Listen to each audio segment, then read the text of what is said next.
here, pothole season, that time of the year when the freeze-thaw cycle opens up tire-eating craters in the road. You hit one and you could be in for a shocking repair bill.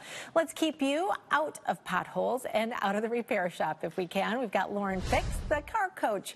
Good morning to you in Buffalo, Lauren. Good morning. Yes, potholes can cause some serious damage, and you need to be car care aware because it will put a bite in your budget if you continue to hit a pothole. The damage can be expensive. Yeah, they're everywhere. I've been hitting little ones and big ones. First of all, is there a way to avoid them and getting damaged, first of all? Well, the number one thing is to use your mirrors and look around you. Don't swerve, because your natural reaction is to swerve around a pothole. And when you do that, there could be other things in your way besides other cars. And so you really need to pay attention it's a big one. And there's some huge potholes out there. I've seen enough to probably absorb a little Mini Cooper. I always tell people, if you see it coming, slow down, hit the brakes. If you have to use your four ways, let people know you're slowing down and wait for traffic to clear to go around it. But you can also report it to your local city government, and they will do something about it. At least I hope they will, because the damage is on you. Right. So let's say that I do hit a pothole. What's the worst thing it can do to my car? Well, the lowest price thing would be a damaged tire, which is a couple $100. You can get a flat tire. You can damage the wheel or the rim. That can be even more expensive. Exhaust systems and even body work. You can cause some severe suspension damage as well. So if it's not obvious, what kind of signs should I look for possible damage if I know I've hit one?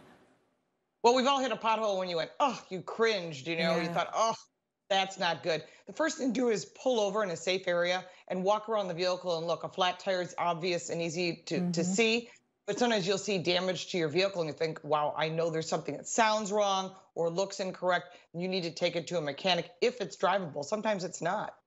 Does insurance ever cover this, or am I on my own? You're on your own. Most times you can. I know people have tried to sue the city, the town, or the government, and you're not going to get anywhere with that. Insurance will handle major costs that are typically over $1,000, but that goes on your insurance. You'll have your deductible involved, so keep that in mind before you run to your insurance company. Yeah, and this can be really expensive. I read somewhere that the average person spends about $300 for repairs. Right, about $300 a year. You got to think about it. It could be thousands of dollars if you damage a wheel or body damage or an exhaust system.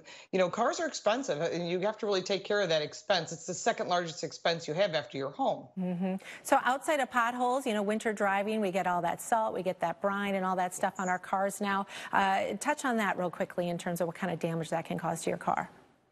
Sure. Salt in some areas is what they're using. In other areas, it's calcium chloride or beet juice. And the beet juice actually forces that calcium chloride to sit on your undercarriage of your car. So run it through a car wash, get a hose, clean it at least once a week. And it's not on the cold days that the damage happens. It's in that 30-degree weather and warmer where you can start seeing the rot, and it can get bad quickly. Remember, your vehicle's not designed to sit in salt water, so make sure you get it clean to protect your investment. All right, once a week. That's going to keep us all busy. Thanks so much. Great advice, as always. Lauren Fix, the car coach. You can always find her at laurenfix.com. All right, let's head out towards the west with Chris.